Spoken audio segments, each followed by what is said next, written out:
Let's begin.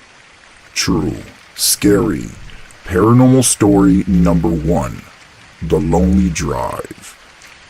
So, my mother told me this story many years after it happened. To this day, I remember everything she said. My mother never lies, so I can assure you this is 100% true. My dad was a truck driver at the time. He would only drive around our home state of Texas, where we're from. And during the summertime, it was extremely busy for him. This happened in the late 1980s, and while he was on the road working in Texas, my mother said that when this happened, he was driving south on 77. He was getting pretty sleepy, and that's when he pulled his rig into the parking lot of a truck stop.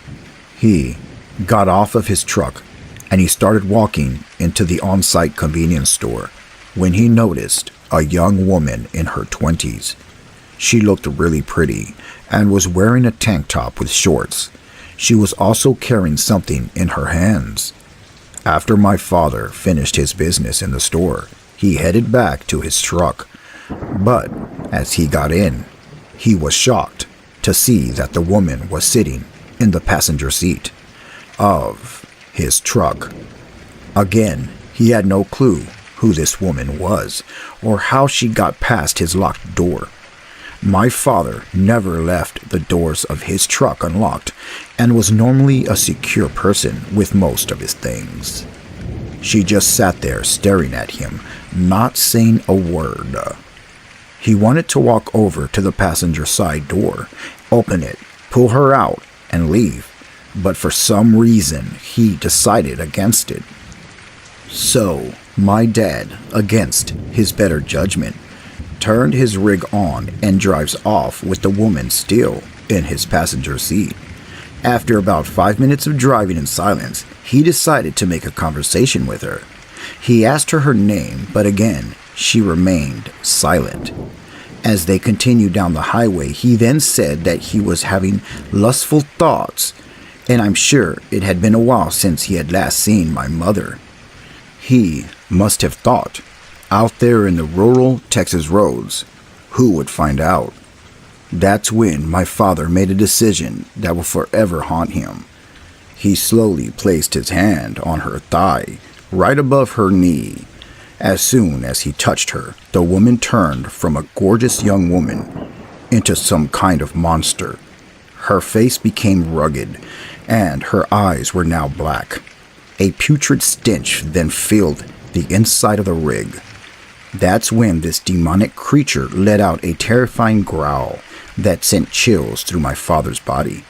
My father quickly turned away from her and managed to bring his rig to a complete stop on the side of the road. As the truck came to a halt, my dad opened his door and jumped out of the truck. After taking a few minutes to compose himself and allow his breathing to return to normal, he looked back at his truck, and the demonic woman who was sitting in the passenger seat had completely vanished. He was now alone on the road. He began praying out loud, begging God to please rebuke the evil spirit. He eventually got into his truck and drove off. The woman never returned, however. It was a while before the lingering stench in the truck would go away. When my father got home from that trip, he was so scared that my mother would not forgive him for his unfaithful decision. He told her everything and blamed himself for having impure thoughts, and perhaps that's why he attracted the evil spirit in the first place. I know many might say that people cheat on their partners all the time, and nothing like this ever happened to them. I can't explain why. I only know what happened to my father on that dark, lonely road in Texas. When I was older, I was very curious and brought it up to my father. I asked him, "Did that really happen to you?" He didn't say a word. He just nodded his head up and down. Scary, true, paranormal story number 2, The Beast. I'll start off by saying that I've always believed in the paranormal. The paranormal encounter that I'm about to tell you was unlike anything that I've ever experienced in my entire life. It was the summer of 2010, My nephew, who was around the same age as me, along with my friends Tim and John, were all hanging out at my house for a sleepover. We were watching the movie The Exorcist, and it was around 2 o'clock in the morning. When the movie was done, I told everybody that I was too tired to stay up any longer, and I was going to crash out in the living room. After grabbing a pillow and blanket from my bedroom, I proceeded to turn off all the lights and lay on the couch. After about a minute or two, I fell asleep.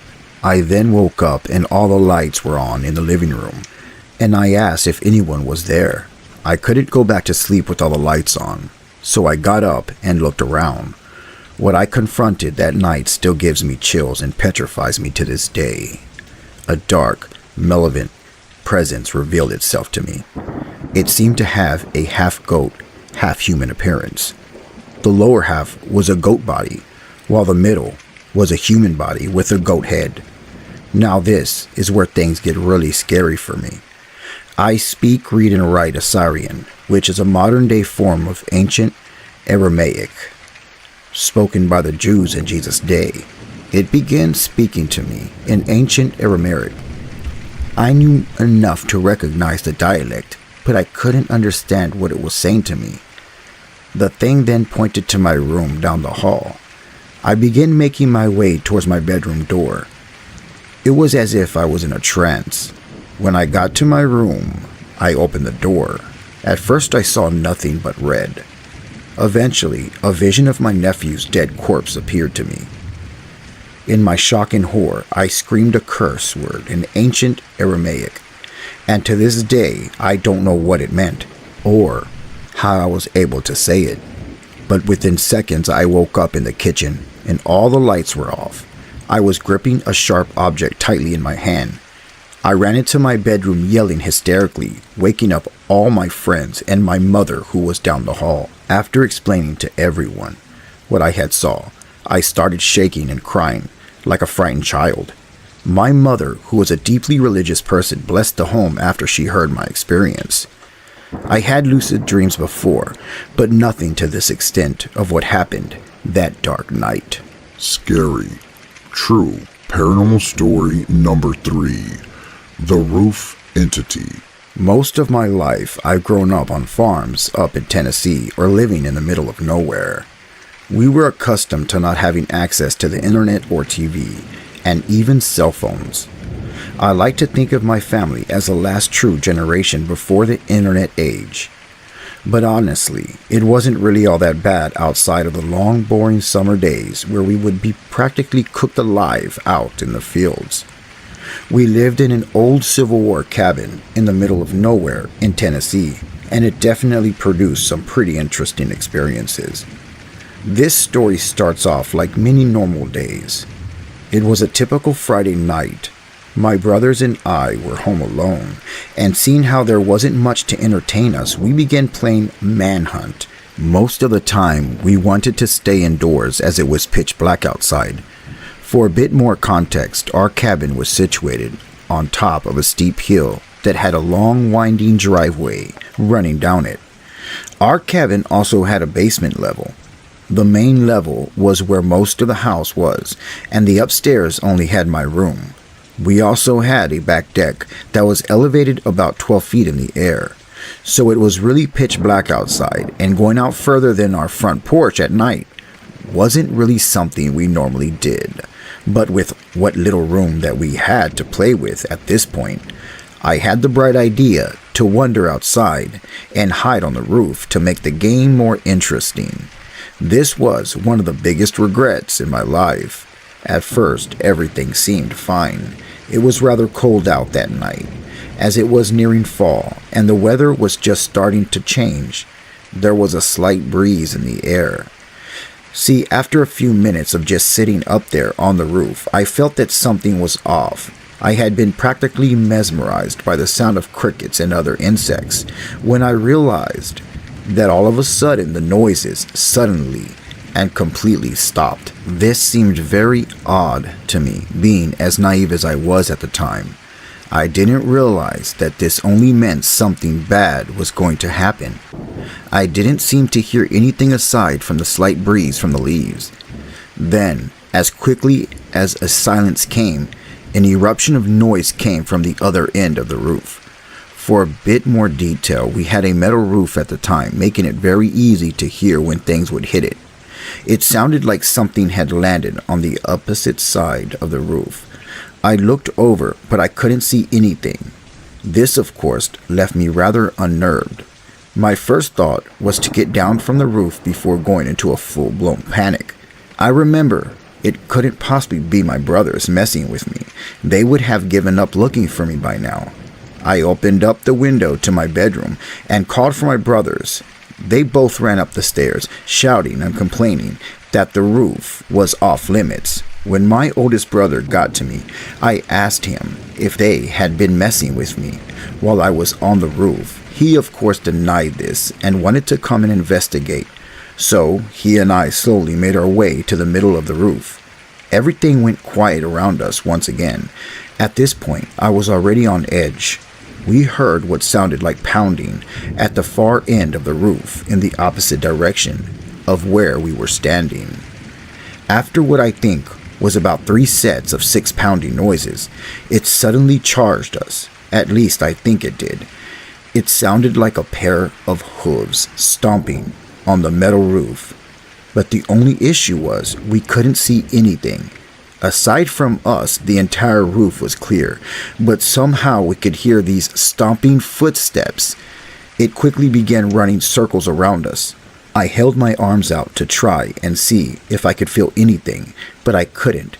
And the strangest part of all was that we could feel the vibration of the footsteps all around us, but we could not feel anything in the air. The entity circled us for what seemed like many minutes, but was probably no more than 60 seconds. It suddenly stopped circling us, and we could hear the steps trail off the roof and disappear. We quickly ran back inside and locked all the windows and doors. We spent the rest of the night huddled together, freaked out as hell. The walking cheetah. Now, I heard this story about 5 years ago, and after finding out that it was 100% true, I decided to put this in my stories. I was a mechanic in the 1960s, and I was about 19 years old, and I had just gotten done working late on some cars at the shop. I was really tired, and it was about 9 o'clock p.m. I remember saying goodbye to the owner of the shop and getting into my car. I don't know if many people know about the Bridgewater Triangle, but it's known to be a very paranormal hotspot.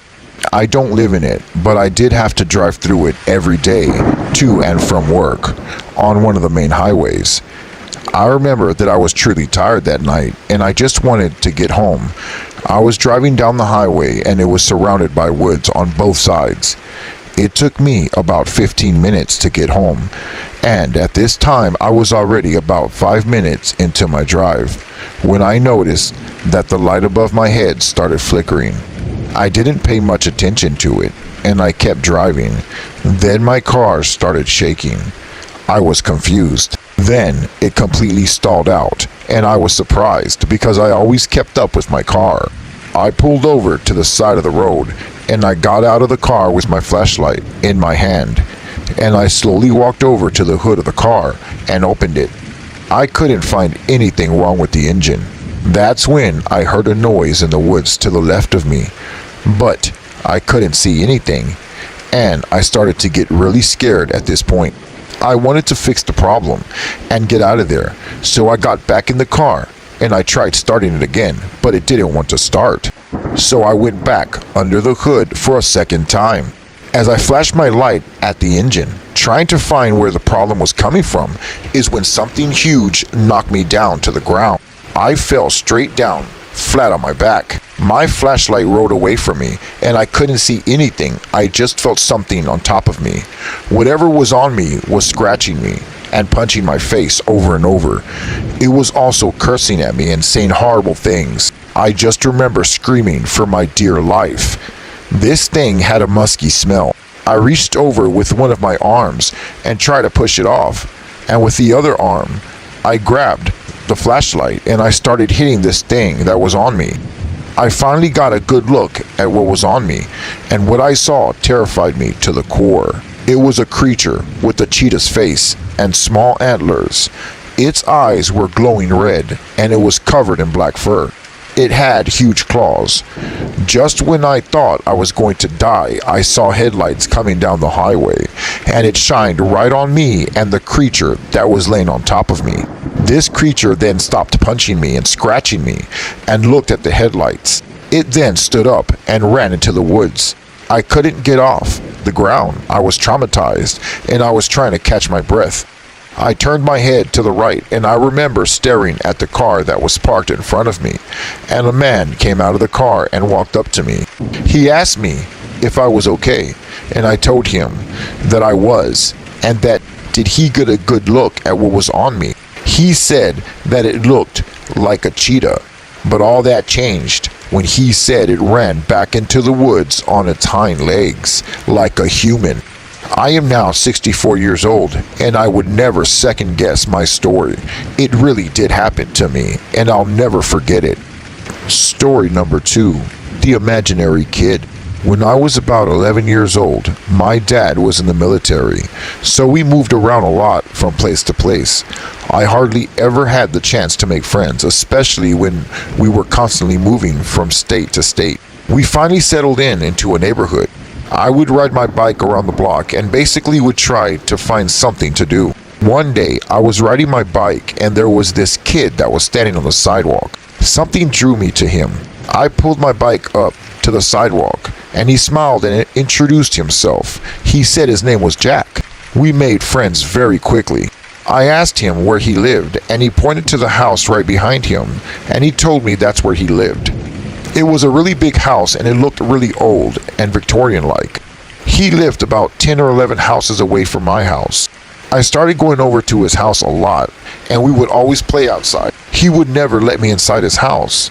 I would always bring my toys because he never had anything to play with. Even when I brought my toys, he would never want to pick them up or play with them. He would always use his own hands. There were many times that we played cops and robbers or cowboys and Indians, and he would be excited about me bringing my toys over, but again, he never picked them up. I decided not to make a big deal about it because he was a really cool friend. Everything came crashing down one day. One hot day, while we were playing outside, I got really hot and thirsty, and I asked him if there's anything that I could drink, even a glass of water from his house. He said there's no way he can get it for me. I asked him why, and he said because there's just no way that he can get me a glass of water. I remember getting really upset and asking him why can't he just ask his mom if I can get a glass of water. Again, he said no, I just can't. I remember at that point getting extremely upset. That's when I jumped on my bike and I left him there, and I remember riding back home. A couple of weeks went by without me playing with him. It came to a point to where I got really bored one day, and I got on my bike and I remember riding down the sidewalk. That's when I passed by his house and he was standing outside, smiling and waving. I pulled up to him and told him that I was really sorry for what happened, and I'm sorry for getting upset. That's when he told me that it was okay, and he wasn't mad, and that he found something he wanted to show me, and he's been wanting to show me for the past week. I was pretty surprised, and I followed him to his backyard, where he told me to follow him. He pointed to an axe on the ground, and it was covered in dirt. He asked me to pick up the axe, that it was a really cool axe. So I went ahead and I got the axe and I pulled it out of the dirt. He then pointed over to a log that was on the ground, and he said, I want you to hit this log with this axe. I was confused. I didn't know why he wanted me to do this. I told him no. I tried to hand him the axe, but he refused and said I cannot pick up the axe. Again, I told him to hit the log with the axe. He started to get upset. So, after a while, I told him okay, that I would do it. I finally gave in to him. I raised the axe in the air, and after counting down from 3 to 1, I hit the log. Just then, a piece of wood flew in the air and went right into my eye. All I remember is feeling a sharp pain in my right eye. I dropped the axe and I began screaming and running to my bike. He began laughing really loud. I got on my bike and quickly went home. But the scariest part of this whole story is, while I was riding my bike all the way home, I heard him laughing right behind my right ear. After 7 surgeries, I'm still blind for my right eye. Later on, as time went on, I finally thought about it and put the pieces together. The boy Jack that I made friends with was not a human. He was indeed a ghost. Not only did I never see his parents, but he never allowed me into his house. I also remember now that he wore the same clothes every day. And on top of that, he never picked up anything with his bare hands. Story number 3, the entity under the car. In 1990, me and my family went on vacation to visit family in Mexico. While we were there, we went shopping and visited some friends and family members.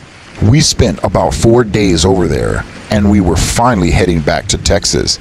I remember we filled up our gas tank and started our drive back home. But after being on the road for just about an hour, we got a flat tire.